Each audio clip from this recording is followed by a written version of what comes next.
Pues efectivamente volvemos como todas las semanas en esa agricultura de Almería, aquí al espacio, digamos, de nuestro patrocinador gastronómico dentro de esa agricultura, que es el Hotel Gastronómico Venta del Pobre. Bueno, llevamos varias semanas dedicando la entrevista a Venta del Pobre a hablar de agua, a hablar de esa movilización en Madrid, pues en defensa del agua de Almería, del agua esa que llega a Almería y al Levante procedente del Tajo, que a algunos nos hubiera gustado que llegara también del Ebro cuando se derogó el trasvase, pero bueno, en fin. Andrés Góngora, COAG, ¿qué tal? Muy buenas. Buenas, ¿qué tal? Bueno, bienvenido, bienvenido. Hacía algún tiempo que no te veía. Sí, desde el año pasado. ¿Cómo van las cosas? Bueno, estáis hablando esta tarde del agua, un tema muy importante. Es verdad que tuvimos esa movilización en Madrid hace unos días por la derogación del trasvase del Ebro. Es verdad que luego entramos en los matices, ¿no?, que he ido escuchando, como si se aumenta o no el caudal ecológico, pero lo que hay detrás es la supresión de ese trasvase del Ebro, que Almería recibe bastante poquita agua ya de ese trasvase. De Tajo. Perdón, Sí, de me he ido del Ebro. Sí, es que lo has dicho hacíamos tú, también verdad, un poco, verdad. claro. El trasvase del Tajo Segura, la mayor parte de ese agua se la lleva la Comunidad Autónoma de Murcia, pero es verdad que hay una zona importante de nuestra provincia que sí que necesita de ese agua, ¿no? Y sobre todo necesita agua en general, si no de ahí, pues de alguna otra fuente que se debe de aplicar, ¿no? La movilización no solamente se habló de ese trasvase, sino que es necesario, y así llevamos peleándolo desde hace ya mucho tiempo, un pacto nacional sobre el agua, ¿no? Y los que estamos regando de aguas desaladas, que somos la inmensa mayoría de esta provincia, necesitamos un precio del agua desalada que pueda asumirse por parte de nuestro sector, y ese era también uno de los puntos que se reivindicaban en esa movilización. Y aunque tanto la desaladora de Carbonera, en lo que es el campo de Níjar, como una parte de la desaladora del Poniente, lo que se refiere a aquel campo, al campo del Poniente, tienen un convenio hecho, pero por ejemplo en la desaladora del Poniente quedan 8 hectómetros cúbicos que no están en convenio, que lo gastamos los agricultores, y que como no exista un acuerdo en función al trasvase del Tajo Segura, muy probablemente ese precio de agua también se triplique, ¿no? O sea que indirectamente puede afectar al sector de los invernaderos, aunque parezca que estamos hablando de algo ajeno, ¿no?, a este sector, ¿no? Hay una frase que repito mucho, no solo en el ámbito, no en el ámbito agrícola, sino en general, y es que estamos sin duda alguna en el momento de la historia de la humanidad en el que la totalidad de la ciudadanía tiene mejor acceso a la información. Nunca antes hemos tenido tantas fuentes de información, y sin embargo me parece que es cuando peor estamos informados, porque se utilizan todos esos canales en intoxicarnos, en manipularnos y en mentirnos. Vamos a ver, ¿estamos ante un problema que puede cargarse el sector hortofrutícola almeriense y del Levante tal y como lo conocemos, o no estamos? Mira, no lo sé. Si lo supiera de verdad que os lo diría. El factor agua va a ser determinante para el futuro, tanto en la desalación como en los trasvases. Si no hay un pacto de Estado en materia de agua, el sector lo vamos a pasar muy mal. Es verdad que este sector está muy acostumbrado a salir adelante sin apoyo. Entonces, realmente creo que el sector tiene futuro a pesar del gobierno, a pesar de la administración, ¿no? Porque realmente todo lo que tenemos en materia de agua lo ha construido el propio sector. Eso, que es malo porque no hemos tenido que rascar el bolsillo los miles de agricultores que formamos el sector, nos hace más resistentes ante el abandono. Almería ha estado abandonada en materia de agua históricamente, pero no en materia de agua cuantitativamente, ¿no?, sino en materia de agua a nivel de inversión y a nivel político.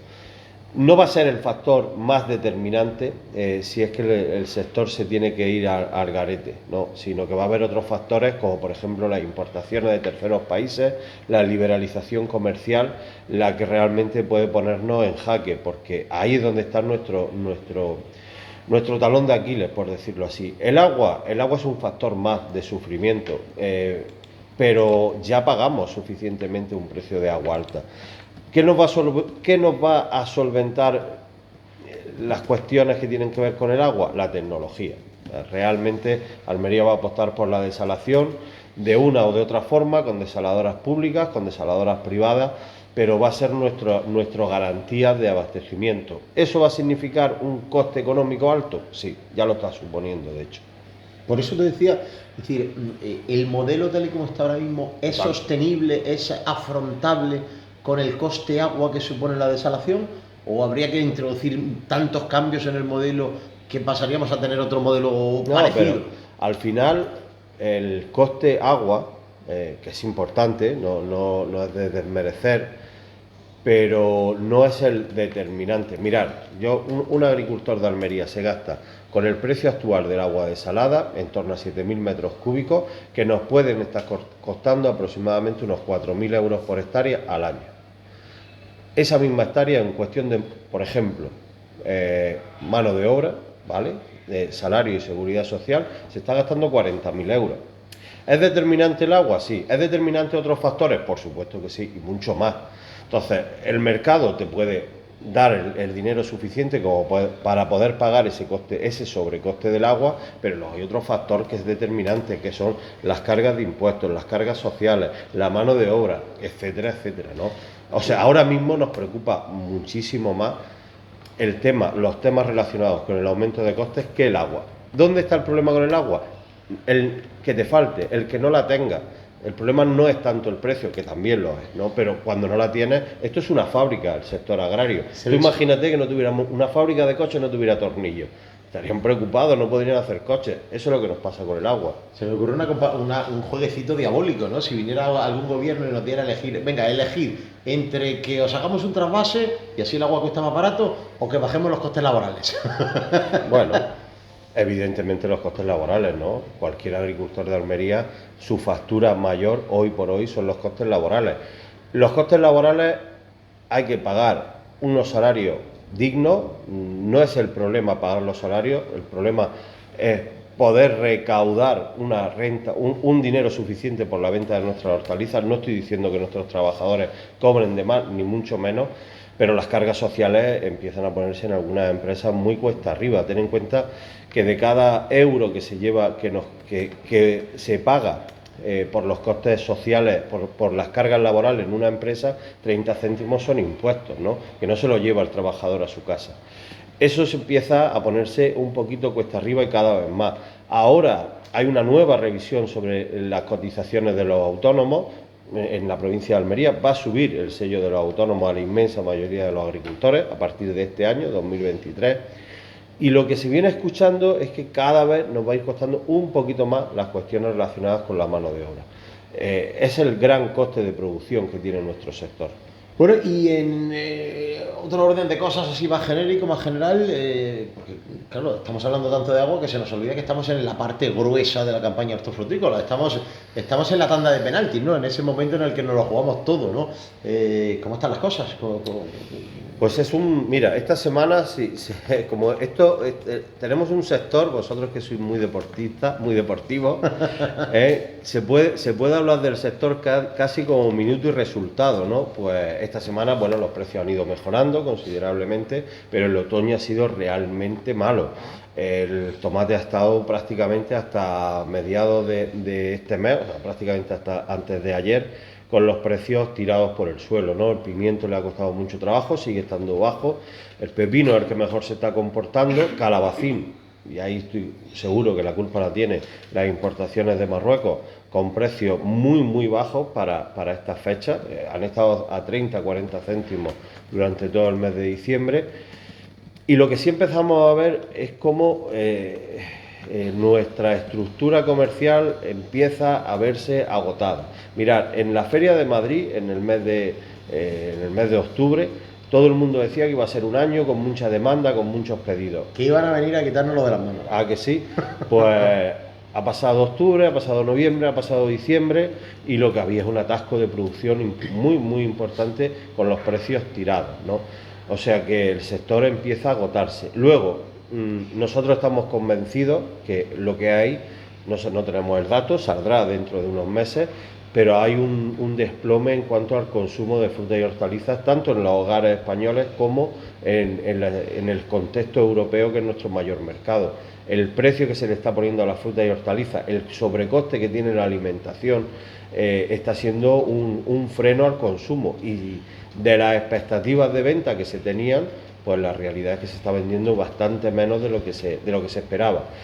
A pesar de eso, yo creo que el mes de febrero va a ser bueno, porque se han ido muchísimos kilos, precisamente por las condiciones climatológicas que hemos tenido este invierno, ¿no? Yo quiero intentar por todos los medios no ser pesimista en esto, pero no hay que serlo, ¿no? Pero me da la impresión de que no tiene pinta de que se vaya a arreglar un asunto que no depende en absoluto de ningún ser humano, y es que el invierno cada vez es más corto. Es decir, ya no es que, ¿te acuerdas de los meses de noviembre? ¿Te acuerdas de la antigua Expoagro que se hacía en noviembre y tal, y hubo que cambiarla porque los agricultores estabais cabreados siempre que había Expoagro? Bueno, pues es que ya no es noviembre, es que diciembre es un mes de calor hortofrutícolamente hablando, es decir, un mes en el que Holanda produce sin necesidad de combustibles alternativos, pero es que fíjate el mes de enero que estamos teniendo de calor. Salvo que haya la naturaleza, que no sabemos muy bien por qué norma se rige, salvo que dé un giro, es que no parece que esto vaya a mejorar. No, y nos tendremos que ir adaptando a este nuevo ciclo climatológico, pero desde luego que es muy preocupante, ¿no? En otras zonas en las que habitualmente en invierno no se producen, este año se ha estado produciendo. Holanda, que no iba a producir en otoño, finales del otoño y en invierno, ha estado produciendo prácticamente hasta mediados de diciembre, porque tenían clima para ello.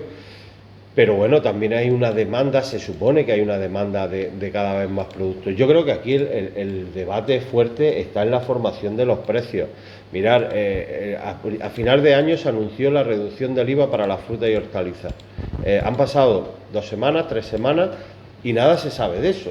Las frutas y hortalizas no han bajado, el IVA sí, a los agricultores también nos han cargado con un IVA al 0%, porque mucha gente no lo sabe, pero esa reducción se ha hecho desde el consumidor hasta el agricultor, ha sido para todos, pero lo cierto y lo fijo es que los precios siguen siendo muy altos, y sí que hay familias que no consumen lo que debieran consumir porque no pueden, porque económicamente su renta no les permite. Una familia, ¿no?, que se le ha aumentado por culpa del Euribor la hipoteca en 200 euros, esos 200 euros se tienen que reducir del consumo de otras cosas. ¿Cómo qué? Pues como por ejemplo la cesta de la compra, ¿no? La cesta de la compra, está muy claro. Querido Andrés, un placer como siempre charlar contigo, y me quedo con un deseo, ¿no?, que efectivamente lo que queda de enero y febrero pues sean meses en los que podamos echar el resto y se enderece no hacia empatar, que a mí yo soy cada día menos conservador. A mí me gusta ganar, no me gusta empatar. Sinceramente, es que para empatar no montamos todo el tinglado que tenemos, ¿no? A ver, por lo menos poder resistir, ¿no? A mí me gusta resistir. Correcto. Muy bien. Muchas gracias, Andrés. Igualmente. Seguimos contando testimonios y asuntos relacionados con la agricultura de Almería. Aquí en La Mañana es Agricultura, con los amigos de La Venta del Pobre.